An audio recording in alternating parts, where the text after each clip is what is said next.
Japan America पर हमला करने वाला है। जुइकाकू एयरक्राफ्ट कैरियर पर पायलट्स को सुबह 4 बजे जगा दिया गया।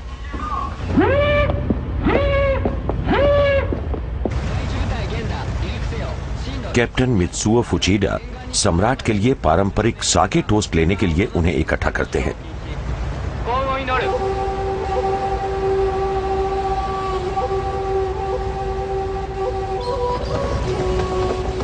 फुचिडा एडमिरल यामामोटो द्वारा बनाई गई एक योजना के तहत हवाई में अमेरिका के विशाल नेवल बेस पर्ल हार्बर पर हमले की अगुवाई करने वाले थे। यामामोटो एक निर्णायक वार करके प्रशांत पर जापान की जीत के रास्ते में मौजूद इस रोड़े को दूर करना चाहते थे।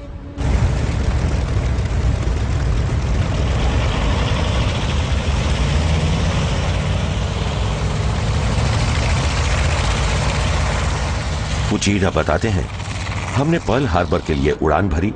मैं कोड वर्ड्स में चिल्लाया, टोरा टोरा टोरा।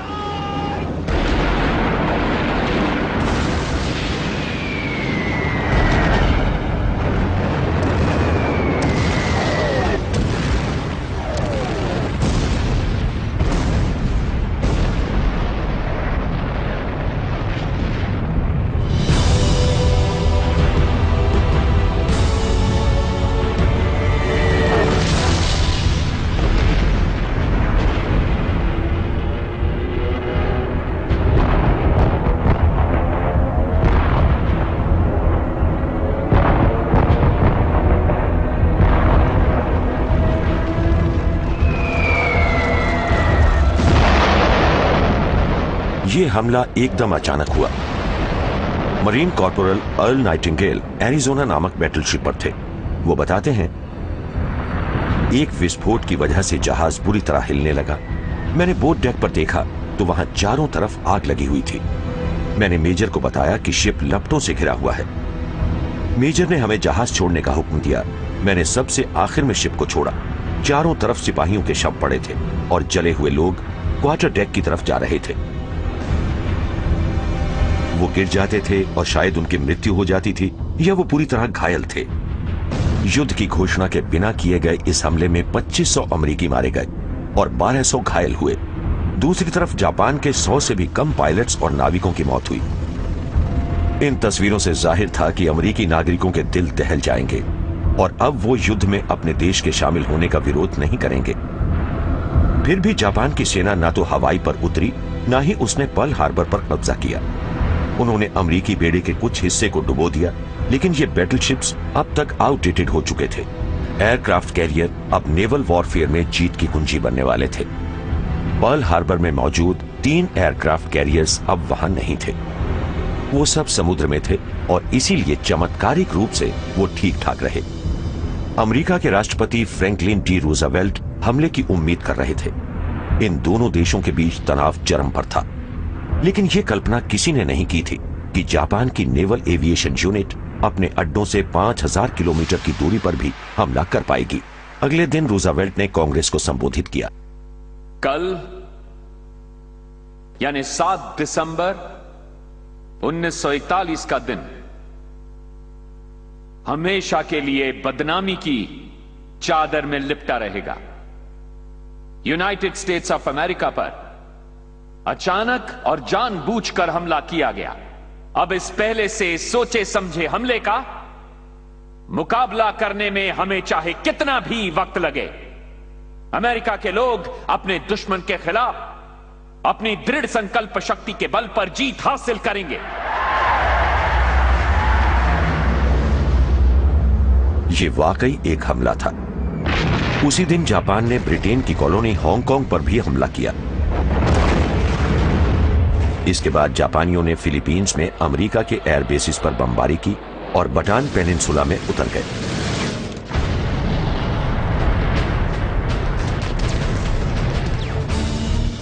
जापान की सेना पहले ही चीन में मजबूती से अपने कदम जमा चुकी थी। उन्होंने रबर के लिए ब्रिटेन की बर्मा और मलाया कॉलोनीज पर हमला किया और तेल के लिए डच कॉलोनी सुमात्रा पर। उन्होंने तो भारत और ऑस्ट्रेलिया को भी धमकी दी। कुछ महीने बाद जापानी सेनाएं फ्रांस की कॉलोनी इंडो चाइना में पहुंच गईं। 1940 में फ्रांस की हार के बाद विशी रजीम, जो हिटलर के एक मित्र देश की किसी भी बात को मानने से इनकार नहीं कर पा रही थी, उसने अपने कुछ एयर और नेवल बेसिस को जापान को दे दिया। अमेरिका ने इसके बाद जापान को तेल की सप्लाई बंद कर दी और जापानी नागरिकों की संपत्तियों को भी फ्रीज कर दिया। इन आर्थिक प्रतिबंधों के कारण जापान को युद्ध में कूदना पड़ा।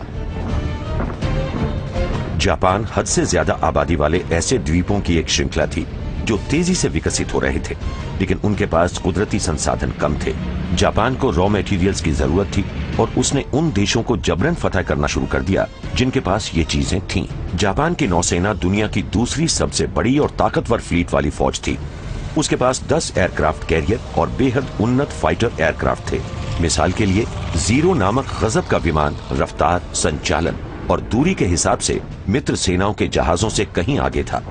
इसके अलावा जापान के पास लाखों सैनिकों वाली सेना थी जो अपने सम्राट के प्रति बहुत ज्यादा समर्पित थी। हिरोहितो जापान के 124वें सम्राट थे। ये विद्वान नरेश अपने महल की लेबोरेटरी में मरीन बायोलॉजी का अध्ययन करते रहते थे।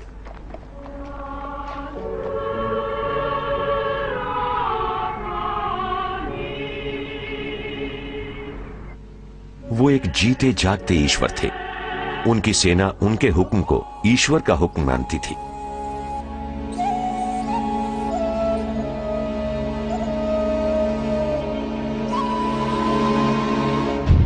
चीन में इंपीरियल आर्मी ने जबरदस्त नरसंहार किए थे, जैसे कि 1937 का नैनकिंग में हुआ नरसंहार, जिसमें 3 लाख चीनी नागरिकों का कत्लेआम कर दिया गया। और फिर जापान की सेना ने फॉरबिडन सिटी बीजिंग में सड़कों पर परेड की।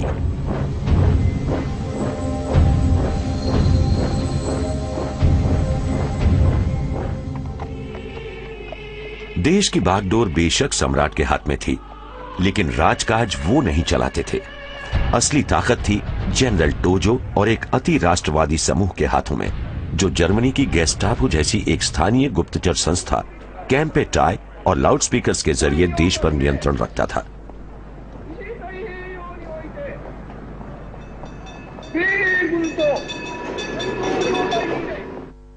दस करोड़ जापान वासियों का आह्वान किया जाता है कि वो अपने देश के लिए अपनी जान कुर्बान करने के लिए तैयार रहें। जब तक हम लोगों में पूरी दुनिया में शांति कायम करने के इंपीरियल लक्ष्य के प्रति वफादारी की भावना रहेगी, तब तक ना हमें अमेरिकियों से डरने की जरूरत है और ना ही ब्रिटिश से। जिन जापानी पायलट्स ने नाश्ते के समय इंडो चाइना से उड़ान भरी थी, उन्हें ब्रिटेन से कोई डर नहीं लगता था। ये पायलट्स उन 2 ब्रिटिश बैटलशिप को ढूंढ रहे थे जो सिंगापुर को बचाने आए थे। इनमें से एक था बेहद शानदार रिपल्स, जो अपने दौर के सबसे आधुनिक कॉम्बैट शिप्स में से एक था, और दूसरा था प्रिंस ऑफ वेल्स, जो रॉयल नेवी का गौरव था। इन दोनों को जापानी सेनाओं ने 1 घंटे से भी कम समय में डुबो दिया। उस दिन महासागरों पर से ग्रेट ब्रिटेन का प्रभुत्व खत्म हो गया।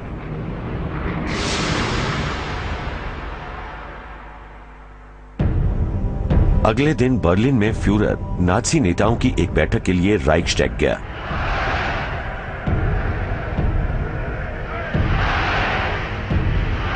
चार दिन तक हिटलर बेकार ही ये इंतजार करता रहा कि रूजवेल्ट जर्मनी के खिलाफ लड़ाई छेड़ेंगे। तब पर्ल हार्बर का हमला हुआ था और जापान ने अमेरिका के खिलाफ युद्ध शुरू कर दिया था। अगर हिटलर जापान का पक्ष लेता तो शायद जापान रूस में उसकी मदद करता, लेकिन जर्मन जनरल्स इस मामले को लेकर कोई खास उत्साहित नहीं थे। विदेश मंत्री रिबेनट्रॉप ने हिटलर को समझाने की कोशिश की, लेकिन हिटलर ने अमेरिका के खिलाफ युद्ध छेड़ दिया।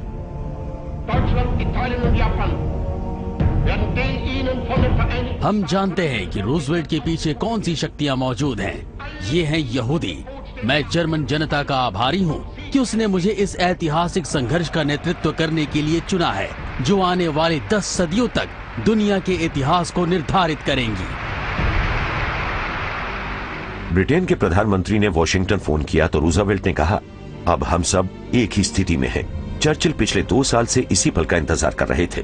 रूजवेल्ट अपने देश के लोगों को यह दिखाना चाहते थे कि उन्होंने शांति कायम रखने के लिए यथासंभव कोशिश की। यह युद्ध अब एक विश्व युद्ध में बदल गया था और चर्चिल खुद को ज्यादा ताकतवर महसूस कर रहे थे।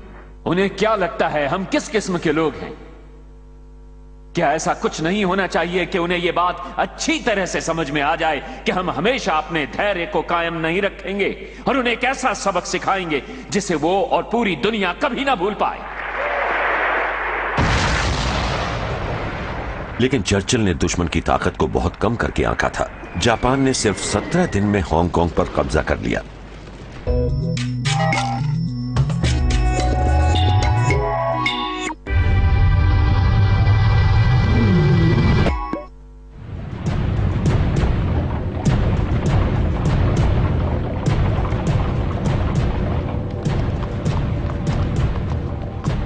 जनरल यामाशीटा को टाइगर ऑफ मलाया कहा जाता था।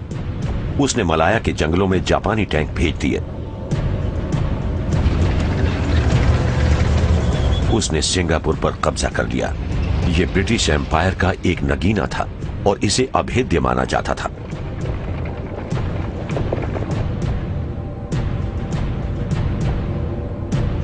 यामाशीटा ने हजारों कैदियों को कतार में खड़ा किया ताकि उन्हें और उनके देश को शर्मिंदा किया जा सके।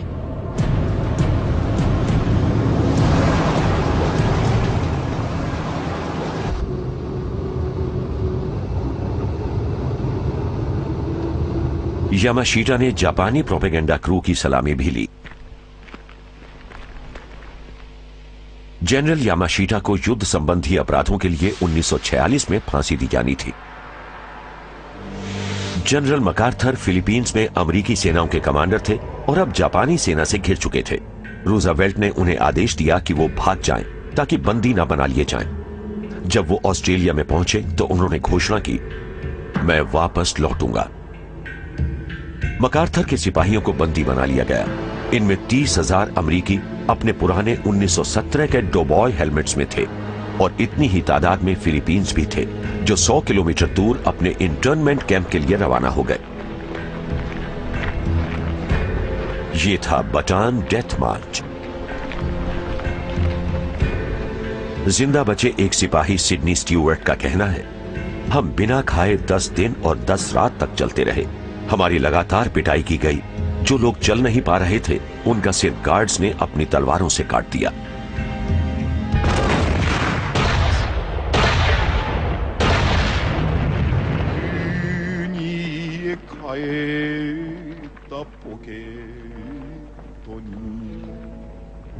सिर्फ 5 महीनों में जापान ने सुदूर पूर्व में मित्र सेनाओं को तबाह कर दिया था और आधे प्रशांत को जीत लिया था। टेनोहेकाई बंजाई, लॉन्ग लिव द एम्परर। बंजाई के स्वर पूरे साम्राज्य में गूंजकर युद्ध की इस तेज रफ्तार जापानी शैली का जश्न मना रहे थे। ये स्वर जनरल टोजो और सम्राट तक भी पहुंचे, जो अपने परिवार के साथ सार्वजनिक रूप से लोगों के सामने आए।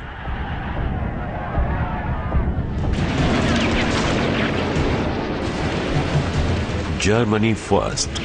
चर्चिल और रूजवेल्ट दोनों ही इस रणनीति पर सहमत थे और उनका मुख्य उद्देश्य था जर्मनी को हराना। चर्चिल ने कहा, हमें जर्मनी पर बमबारी करनी होगी। उन्होंने जनरल बॉम्बर हैरिस की कमान में एक एयर फ्लीट बनाया।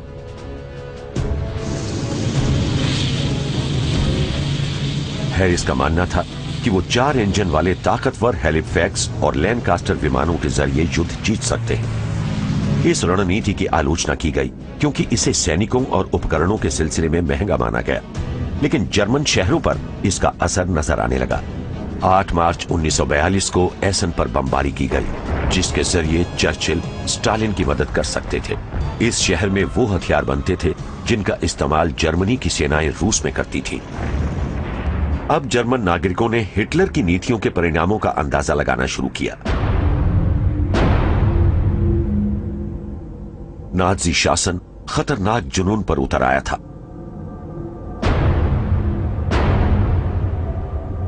हिटलर, गोरिंग, हिमलर और उसके सहायक हाइड्रिक ने फाइनल सॉल्यूशन को लागू करना शुरू कर दिया, जिसके तहत यूरोप में यहूदियों का सफाया किया जाना था।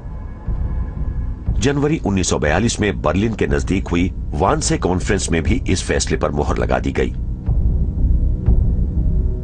हाइड्रिक इसीलिए पेरिस आया था हत्ता कि फ्रांस में मौजूद यहूदियों को चुनकर ऑशविट्ज में मौजूद गैस चेंबर्स तक की उनकी आखिरी यात्रा के लिए उन्हें भेजा जा सके।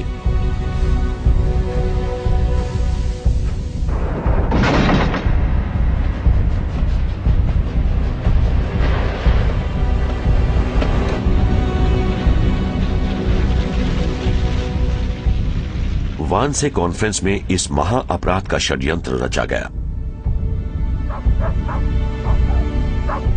हजारों यहूदियों को फेक शावर्स में ठूंसकर जहरीली गैस से मार डाला गया।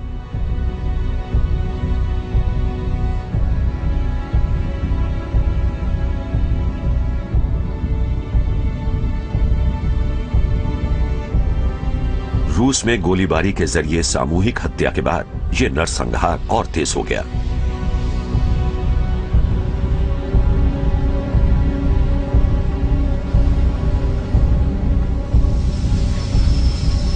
पेरिस और पूरे यूरोप में इस कब्जे की वजह से गरीबी छा गई।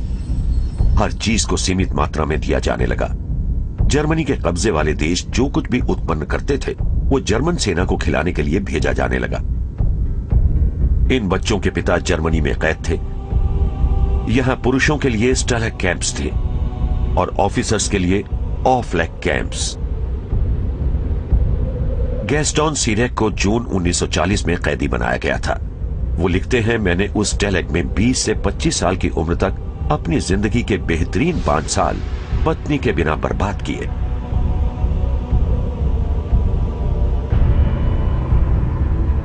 ऑफलैग्स में ऑफिसर्स के साथ बेहतर बर्ताव किया जाता था।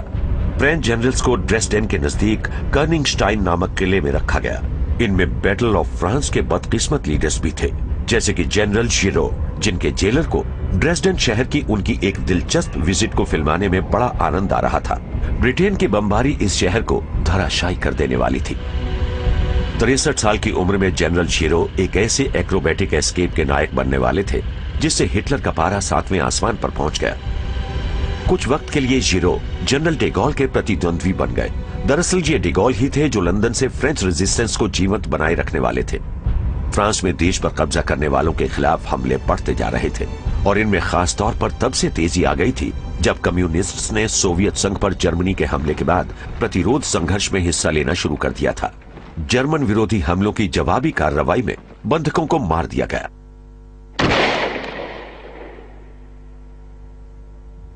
डिगॉल की अब एक छोटी सी फौज थी जो अफ्रीका में ब्रिटेन के साथ साथ लड़ रही थी और इसका नाम था फ्री फ्रेंच फोर्सेस। विशी सरकार ने इसके सदस्यों को मौत की सजा दी थी। इनमें से कुछ 18 जून 1940 से लड़ रहे थे। इनमें से सबसे मशहूर थे जनरल लैक्लेयर। उनका असली नाम फिलिप द ऑथक्लॉक था, लेकिन उन्होंने फ्रांस में अपने परिवार की सुरक्षा को ध्यान में रखते हुए यह छद्म नाम रख लिया था। डिगॉल द्वारा जनरल बना दिए जाने के बाद उन्होंने केपी नामक एक टोपी पहननी शुरू कर दी, जिसके 2 स्टार्स कूफरा लीबिया में हुई लड़ाई में जीत के बाद एक इटालियन से लिए गए थे। उस दिन लैक्लेयर ने अपने सैनिकों से कहा, शपथ लो कि तब तक अपना संघर्ष जारी रखोगे जब तक दोबारा स्ट्रेसबर्ग के कैथीड्रल पर हमारा झंडा नहीं लहराता।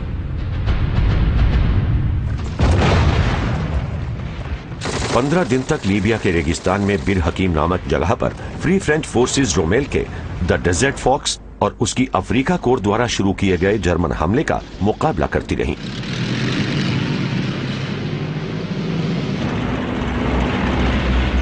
इस अंतर्राष्ट्रीय मुठभेड़ में तथाकथित एक्सिस पावर्स सभी मोर्चों पर पोजीशंस लिए हुए थीं।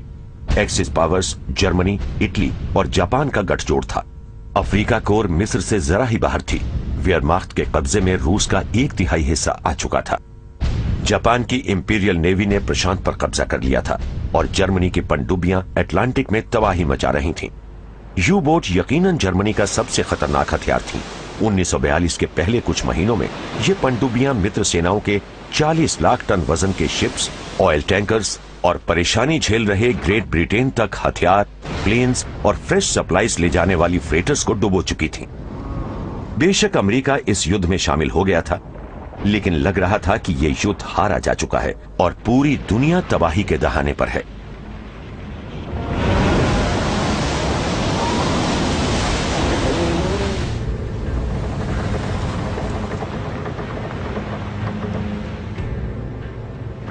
जर्मन पनडुब्बियां उत्तर अमेरिका पहुंची। अपने पेरिस्कोप्स के जरिए उन्होंने न्यूयॉर्क की चमचमाती रोशनियों को फिल्माया।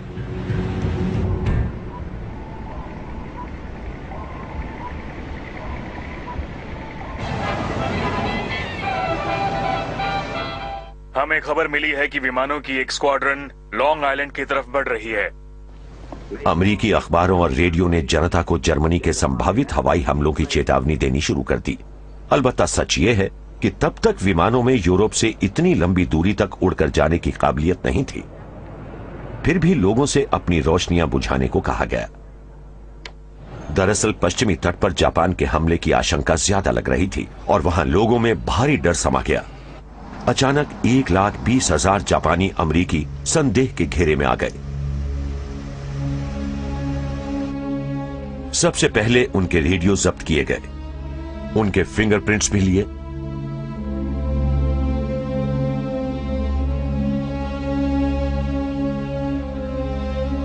सरकार ने ऐसे ऑर्डर्स चिपकवा दिए जिनमें आपातकालीन उपायों की जानकारी दी गई थी। रूजवेल्ट ने कहा कि यह कार्रवाई सैनिक नजरिए से जरूरी है। जापानी मूल के ये अमेरिकी कैलिफोर्निया में कई पीढ़ियों से रहते आए थे और खेती और अर्थव्यवस्था के क्षेत्र में इन लोगों ने राज्य को काफी कुछ दिया था। इनमें से ज्यादातर अमेरिकी नागरिक थे। इन लोगों को अपनी दुकानें और अपने घर खाली करने के लिए 48 घंटे का समय दिया गया। इसके बाद इन्हें समूहों में उन रीलोकेशन सेंटर्स में ले जाया गया जो या तो यूटा के रेगिस्तानों में थे या कोलोराडो के बर्फीले इलाकों में। इन सेंटर्स को इंटर्नमेंट कैंप्स कहा गया। अमेरिका जैसे देश के लिए यह सब शर्मनाक था।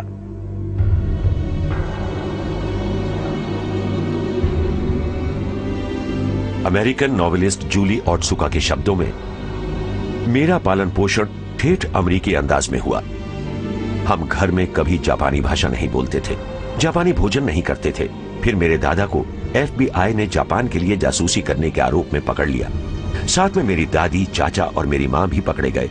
जो कुछ हुआ था उसके प्रति मेरा परिवार हमेशा बहुत एहतियात बरतता था, लेकिन अमेरिका के प्रति उनकी वफादारी कम नहीं हुई। इनमें से 6,000 लोग प्रशांत में बतौर अनुवादक काम करने वाले थे। लगभग 20,000 लोगों ने यूरोप में जर्मनी के खिलाफ लड़ने के लिए अपने नाम लिखवाए। अन्य लोगों को युद्ध के बाद रिहा कर दिया जाने वाला था। 1942 में पूरा अमेरिका अपने राष्ट्रीय ध्वज के सम्मान को बचाने के लिए एकजुट हो गया। लाखों पुरुषों ने फौज में नाम लिखवाए और 60 लाख महिलाएं इन पुरुषों की जगह हथियार बनाने वाली फैक्ट्रीज में काम करने लगी। रूजवेल्ट ने लक्ष्य रखा कि 1,25,000 विमान, 75,000 टैंक्स और 1 करोड़ टन वजन वाले शिप्स बनाए जाएं। इसे विक्ट्री प्रोग्राम नाम दिया गया, लेकिन जीत अनिश्चित भी थी और बहुत दूर भी।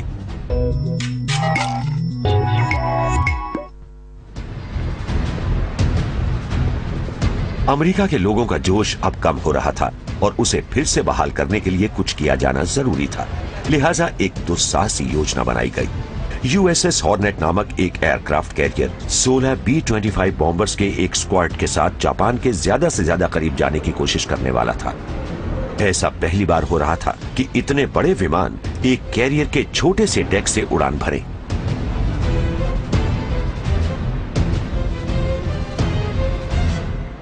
इन एयरक्रूज को air force colonel Jimmy Doolittle ने ट्रेनिंग दी, जो कभी एक मशहूर रेसिंग पायलट थे। वो इस हमले की अगुवाई करने वाले थे। यह मिशन असंभव लग रहा था। जापान तक की उड़ान बहुत लंबी थी और बमों और ईंधन के लिहाज से ये विमान बहुत भारी लग रहे थे।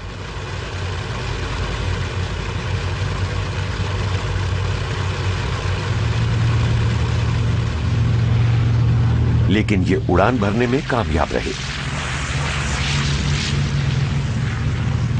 इनके इस मिशन की कामयाबी का जश्न 30 सेकेंड्स ओवर टोक्यो नामक एक लोकप्रिय फीचर फिल्म में दिखाया जाने वाला था। इन विमानों ने 16 टन वजन के बम गिराए, जिससे मामूली नुकसान हुआ, लेकिन उगते सूरज का साम्राज्य कहे जाने वाले जापान के चेहरे पर यह एक तगड़ा तमाचा था। 8 विमान जापान के इलाके में घुस गए और उन्हें जबरदस्त जवाबी हमला झेलना पड़ा। उन पर युद्ध अपराधों के सिलसिले में मुकदमा चलाया गया, जिसमें 3 को सजाए मौत दी गई और 5 को आजन्म कारावास। प्रधानमंत्री जनरल टोजो और एडमिरल यामामोटो के लिए इस अमेरिकी हमले ने यह साबित कर दिया कि पूर्व में उनके लिए अपने रक्षात्मक इलाके का विस्तार करना जरूरी था। उनकी योजना प्रशांत के बीच में मौजूद एक अमेरिकी मिलिट्री बेस मिडवे को हथियाने की थी और फिर वो पर्ल हार्बर पर कब्जा करना चाहते थे, जैसा कि उन्हें 6 महीने पहले ही कर लेना चाहिए था। लेकिन जापानियों को यह नहीं पता था कि अमेरिकी उनके गोपनीय मिलिट्री कोड को सफलतापूर्वक तोड़ चुके हैं और उन्हें जापान की योजना की जानकारी है। इसके नतीजे में अमेरिका के commander in chief admiral Chester Nimitz ने मिडवे को बचाने की तैयारियां शुरू कर दी। उनके पास यामामोटो के मुकाबले कम एयरक्राफ्ट कैरियर थे, लेकिन एक एम्बुश के लिए वो इन सबको एक जगह ले आए। एडमिरल यामामोटो अब तक के सबसे बड़े आर्माडा का नेतृत्व करते हुए आगे बढ़ रहे थे। इस बेड़े में 200 बैटलशिप्स और 8 एयरक्राफ्ट कैरियर्स का जबरदस्त बेड़ा था, जिन पर करीब 600 विमान लदे थे।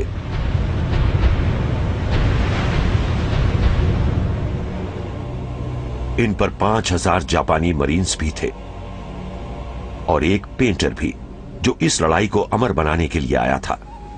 यह था फुजीटा। पेरिस में वो एक मशहूर मोंटपार्नास आर्टिस्ट था।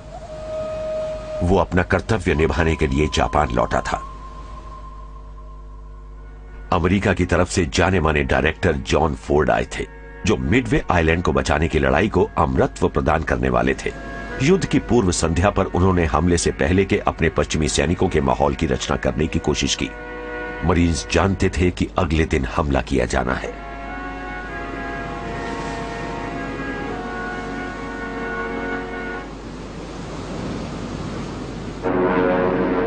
सुबह फोर्ड ने पहले जापानी हमले की फिल्म बनाई, जिसने अमेरिकी बेस को बर्बाद कर दिया।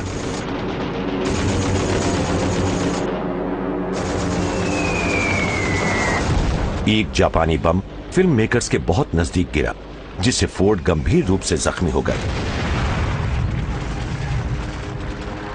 फोर्ड ने उस समय मरीन से कहा था, माय गॉड, ये तो बहुत नजदीक फटा। उन्होंने ये भी कहा कि मेरे साथ मौजूद मरीन्स की उम्र सिर्फ 18 से 22 साल के बीच थी।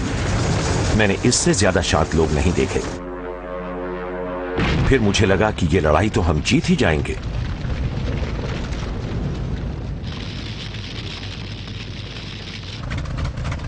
यूएस एयरक्राफ्ट कैरियर्स पर भी पायलट्स की उम्र इससे ज्यादा नहीं थी। ये किशोर तो अभी कॉलेज से निकले ही थे। उन्होंने जॉन फोर्ड के कैमरामैन को कुछ पोज दिए और फिर जापानी बेड़े पर हमला करने के लिए उड़ चले।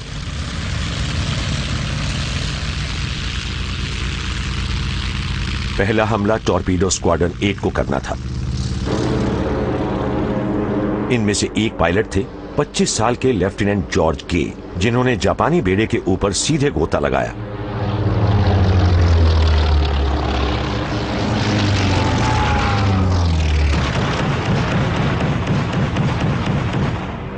एयरक्राफ्ट कैरियर की विमान भेदी तोपें एक के बाद एक अमेरिकी जहाजों को निशाना बनाती जा रही थीं।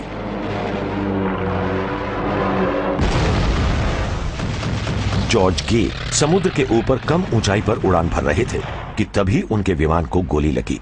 उनका विमान पानी पर उतरा और वो हैरत अंगेज रूप से बच गए। कुछ 100 गज की दूरी पर उन्हें जापानी एयरक्राफ्ट कैरियर्स पर काफी जबरदस्त गतिविधि नजर आई।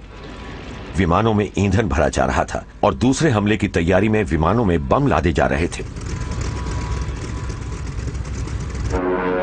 इसी पल अमेरिकी बम वर्षकों की एक और स्क्वाड्रन ने जापान के शिप्स के ऊपर उड़ान भरी। उन्होंने जापान के 4 एयरक्राफ्ट कैरियर्स को डुबो दिया। जॉर्ज गे अब भी पानी में थे। वो कहते हैं, मैं जापान के शिप्स के मलबे और शार्क्स के बीच फंसा हुआ था। मुझे मिडवे पर पहला हमला करके लौट रहे जापानी जहाज नजर आ रहे थे। वो अपने एयरक्राफ्ट कैरियर्स को ढूंढ रहे थे, जिन्हें हमने अभी अभी डुबोया था। मैंने देखा कि जिन जापानी विमानों का ईंधन खत्म हो गया था, उन्हें पायलट पानी पर उतार रहे थे।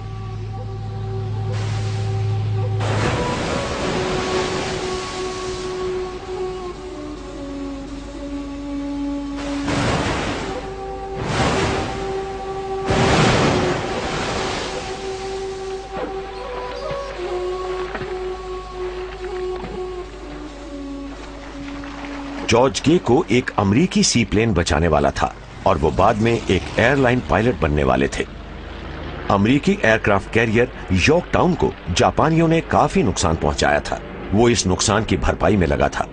उस पर मारे गए लोगों की गिनती की जा रही थी और उसे बेस की तरफ ले जाने की कोशिशें हो रही थीं। लेकिन अगले दिन जापानी सबमरीन I-168 ने इस पर टॉर्पीडो से हमला किया।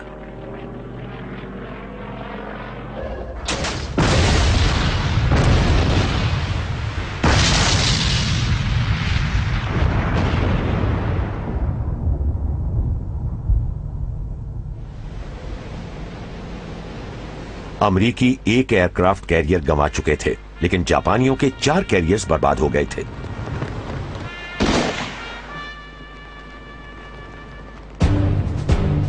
यह जापानियों की पहली हार थी। इससे मित्र सेनाओं के हौसले बढ़ गए और उनका आत्मविश्वास लौट आया। लेकिन इससे जापान कमजोर नहीं हुआ था। प्रशांत में मिडवे पर रोक दिए जाने के बाद यह दक्षिण में ऑस्ट्रेलिया की तरफ बढ़ा जा रहा था। डार्विन ऑस्ट्रेलिया का सबसे उत्तरी शहर था, जिस पर जापानी पहले ही बमबारी कर चुके थे और अब वो एक हमले की तैयारी कर रहा था। ये इस देश की पहली लड़ाई थी।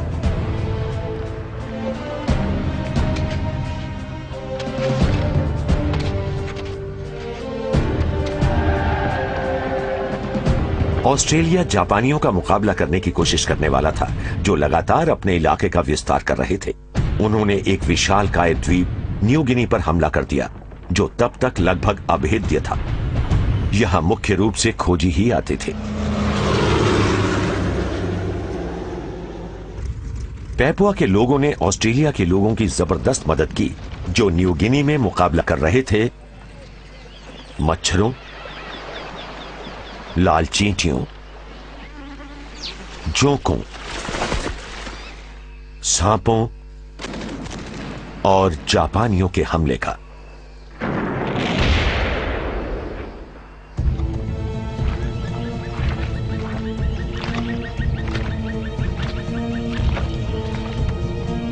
लेकिन अब अमेरिकियों को ग्वाडलकनाल नामक एक द्वीप को लेकर चिंता हो रही थी। उनके एक टोही विमान ने यह बताया था कि जापानी इस द्वीप पर एक एयरफील्ड बना रहे थे, जो ऑस्ट्रेलिया के लिए एक और खतरा था।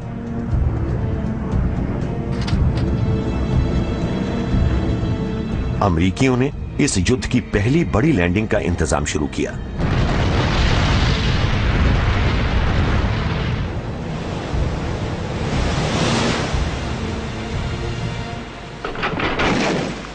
शुरू में मरीन्स को समुद्र तट पर किसी मुकाबले का सामना नहीं करना पड़ा और वो जंगल में घुस गए। इन्हीं में से एक सैनिक एडविन मोगन का कहना है, हमें अब जंगल का अंदाजा होने वाला था। जंगल में बड़ी रहस्यमय और डरावनी आवाजें थीं। मुझे डर लग रहा था, लेकिन हमने अपने आप से कहा, जापानियों के हमसे बेहतर होने की कोई वजह नहीं है। वो सब शहरों में रहते हैं, क्योंकि जापान में तो जंगल है ही नहीं।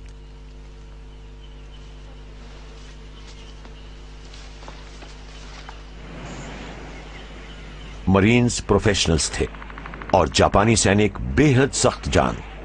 जापानियों को अपनी उत्कृष्टता का इतना भरोसा था कि वो तो अपनी बायोनेट्स के साथ हमला किया करते थे, जैसा कि प्रथम विश्व युद्ध में मशीन गन फायरिंग के खिलाफ वर्डा में हुआ था।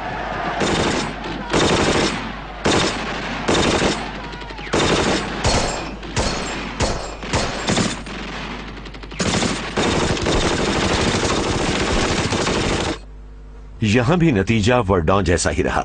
यहां खूब खून खराबा हुआ।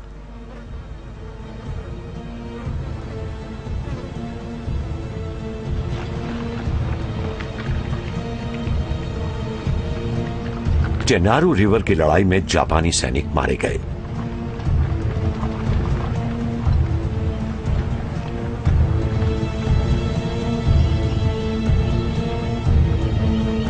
इसके बाद मरीन्स एयरफील्ड्स पर कब्जा करने में कामयाब रहे। उन्होंने इसे सुरक्षित बनाकर इसका आकार बड़ा किया ताकि हवाई मरीन्स के पहले विमान उतर सकें, जिसे ब्लैक शीप स्क्वाड्रन कहते थे। जापानी इस एयरफील्ड पर लगातार बमबारी करते रहते थे। रात में उनके क्रूजर तट पर आते जाते रहते थे। और बेसिस पर इतने नियमित रूप से हमला करते थे कि मरीन्स ने इसे नाम दिया टोक्यो एक्सप्रेस। लैंडिंग के जरिए रीइंफोर्समेंट को रोकने के लिए समुद्री लड़ाई शुरू हुई। एक बेहद खास जापानी रेजिमेंट यहां पहुंच गई। ये जापानी मरीन्स बहुत ही खतरनाक लड़ाके थे, लेकिन उन्होंने यहां की ट्रॉपिकल डिसीज के खिलाफ कोई एहतियाती उपाय किए बिना ही लड़ाई शुरू कर दी। मलेरिया इनमें से बहुतों की जान लेने वाला था और अन्य बहुत से बुशीडो परंपरा के मुताबिक खुद अपनी जान लेने वाले थे।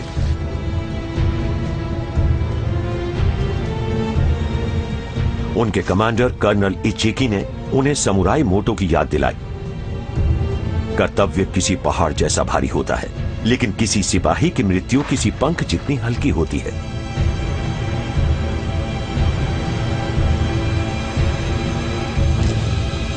ग्वाडल कैनाल की लड़ाई अभी शुरू ही हुई थी और ये 6 महीने तक चलने वाली थी।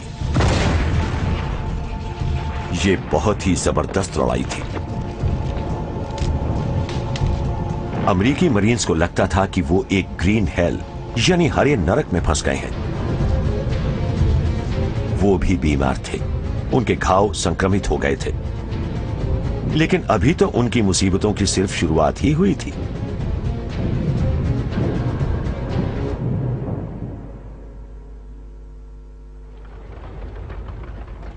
उसी दौर में रेड आर्मी भी मुश्किलें झेल रही थी। रूसियों ने इसे नाम दिया था ब्लैक समर ऑफ 1942। जर्मन्स ने पूर्व की तरफ अपना मार्च फिर शुरू कर दिया था और वो दोबारा लोगों को बंदी बना रहे थे, लेकिन पिछले साल के मुकाबले इन कैदियों की संख्या काफी कम थी, क्योंकि ज्यादातर ऐसा हुआ कि रूसवासी पहले ही वहां से भाग चुके थे। पीछे बची थी तो सिर्फ सुलगती हुई जमीन। हिटलर को लगा कि रूस के लोग भाग रहे हैं, लेकिन दरअसल ये स्टालिन का एक आदेश था। लेकिन फिर भी लांसर्स यानी वेयरमाख्त के सिपाहियों को हर शहर के लिए भीषण लड़ाई लड़नी पड़ी।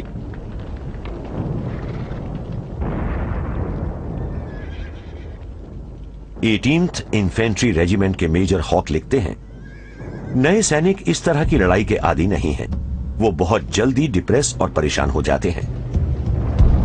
8 अगस्त को हमने इसी तरह उन 50 में से अपने 35 युवा सैनिक गंवाए जो 6th कंपनी में मारे गए थे।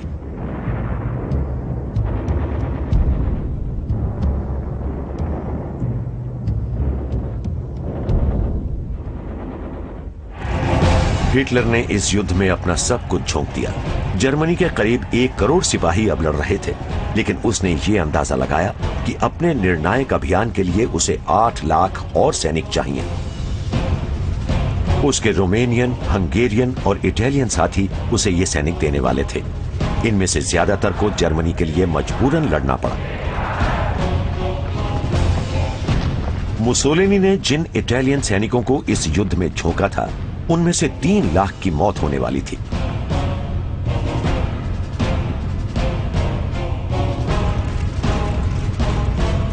अब हिटलर का लक्ष्य मॉस्को नहीं बल्कि दक्षिणी रूस था। वो एक विशाल पिंसर मूवमेंट की योजना बना रहा था जो कॉकोसिस के ऑयल फील्ड्स को अपनी जकड़ में ले रही थी और रोमेल मिस्र से आगे बढ़ता हुआ मिडिल ईस्ट के ऑयल फील्ड्स पर कब्जे की फिराक में था। उसका एक दूसरा लक्ष्य स्टालिनग्राड था, यानी स्टालिन का शहर और उसकी फैक्ट्रीज। हिटलर ने ये दोनों ही हमले एक ही समय शुरू किए, जिससे उसके मिलिट्री कमांडर्स चिंतित हो गए, जैसा कि हिटलर ने मॉस्को में किया था। इस बार भी उसने अपनी सेना को टुकड़ों में बांट दिया। वेयरमाख्त का एक हिस्सा स्टेप्स में गहराई तक पहुंच गया। जनरल वॉन क्लाइस्ट ने कहा, मेरे सामने कोई दुश्मन नहीं है और मेरे पीछे रिजर्व्स नहीं हैं।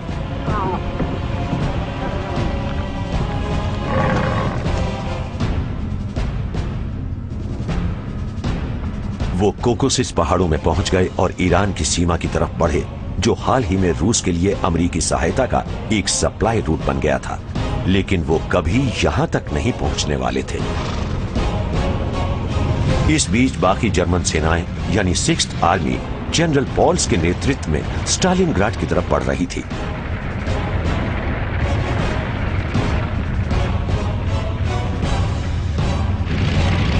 लगातार आगे बढ़ रहे जर्मन टैंक्स को रोकने के लिए रूसियों ने परेशान होकर कुत्तों का इस्तेमाल करना शुरू कर दिया।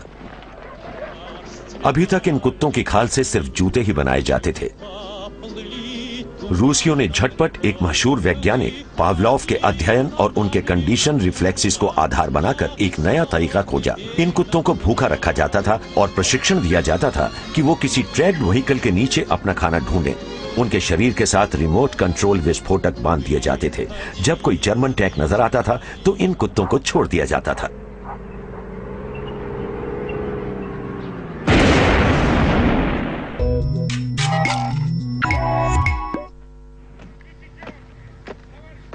अगस्त 1942 में चर्चिल और रूजवेल्ट के राजदूत हैरीमैन स्टालिन से मुलाकात करने मॉस्को पहुंचे, जिसकी मांग थी कि पश्चिम में एक दूसरा मोर्चा भी खोल दिया जाए।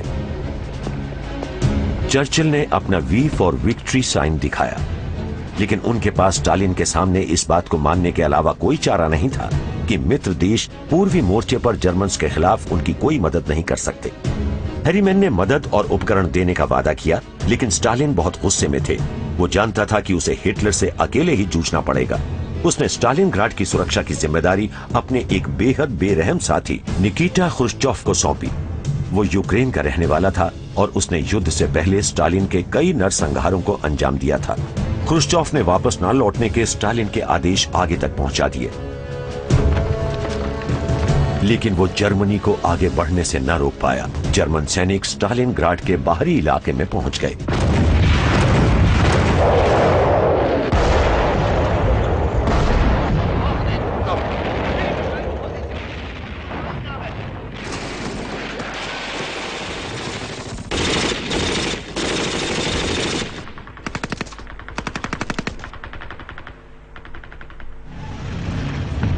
सितंबर 1942 तक पॉल्स मॉस्को जाने वाली रेलवे लाइन तक पहुंच गया था।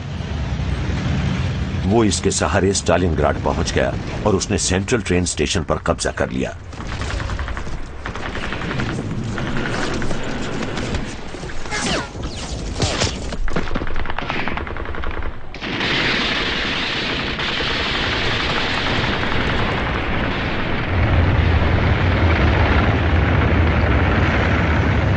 स्टूकोव विमान उस शहर को तबाह करने की तैयारी करने लगे जो सोवियत यूनियन का गौरव था। यह कम्युनिस्ट जगत का सबसे महान औद्योगिक शहर था, जिसे कामगारों के लिए बनाया गया था, जहां गार्डन एस्टेट्स थीं और रेड अक्टूबर और बैरिकेड्स नामक फैक्ट्रीज थीं। जर्मन बमवर्षकों ने हजारों नागरिकों की जान ले ली।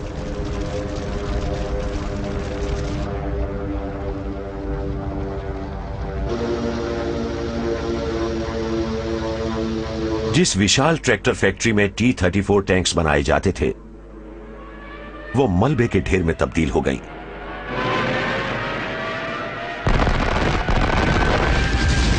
फिर भी ये खंडहर ऐसे ब्लैक हाउसेज और दुर्ग बन गए जिन पर कब्जा करने के लिए जर्मन्स को आमने सामने की मुठभेड़ करनी पड़ी। उनके सैनिक भारी संख्या में मारे गए, लेकिन रूस के मुकाबले जर्मनी का नुकसान बहुत कम था।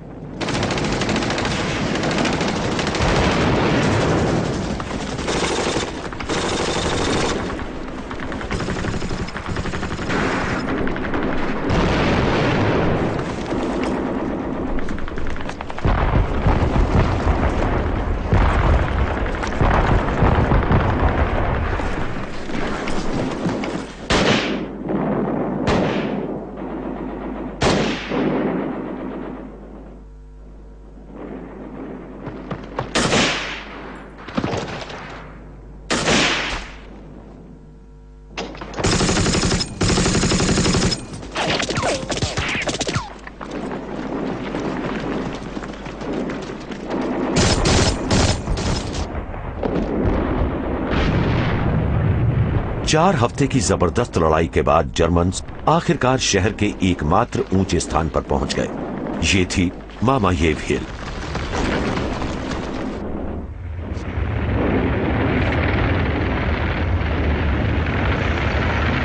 यहां से वो पूरे स्टालिनग्राड पर नियंत्रण रख सकते थे। 15 अक्टूबर 1942 को जर्मन सैनिक अपने लक्ष्य तक पहुंच गए। ये थी रूस की महान नदी वोल्गा।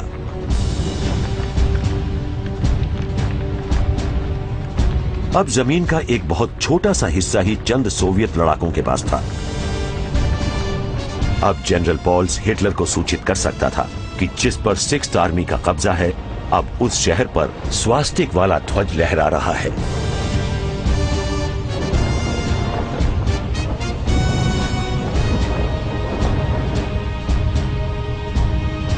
हिटलर इस खबर से बहुत खुश हुआ। उसने अपने सभी सहायकों को इकट्ठा किया। इनमें गोरिंग, गेबल्स, हिमलर और अन्य समर्थक थे, और उसने कहा, मैं इस शहर पर अपना कब्जा चाहता था, स्टालिन के इस शहर पर। आखिरकार यह हमारा हो गया है। अब नावें वोल्गा तक नहीं जा सकती, और यही सबसे महत्वपूर्ण बात है। Die Zeit spielt dabei keine Rolle. Es kommt kein Schiff mehr die Wolga hoch. Das ist das Entscheidende.